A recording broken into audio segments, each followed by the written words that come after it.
this video, we're going to explore populating your purchase order. When we click on vendors, we want to create a purchase order. As we discussed, we're going to choose a particular vendor, so we're going to go with custom kitchens. We're going to go to Robert's remodel job, and from there make sure that your purchase order number is correct, your vendor order information is also correct, as well as your ship to address. Then you go down to your items tab. Nothing will populate in your purchase order unless it's in the items tab. So we're going to choose some cabinet pulls. We're going to choose some light plying kitchen cabinet. So what we're going to do here is that we're going to change the quantity, and we're going to say we need 5 cabinet pulls.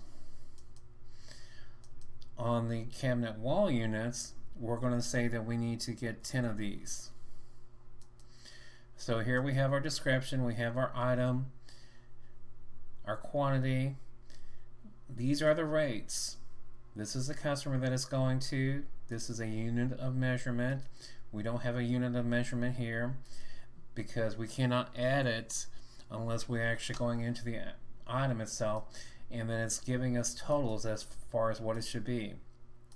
Now, one of the challenges a lot of people have is the fact that these amounts could be different from what you got quoted if you're going by a telephone call. So what you should do always is change your rates. If they quoted you a price of $75 instead of $72 and said you could get these for $13.50, these numbers actually change on their own. But again, as I said, you need to make sure that you change the rate, not the amount, because QuickBooks is what calculates the amount, and so therefore you have a total. For more videos such as this, please subscribe to my YouTube channel.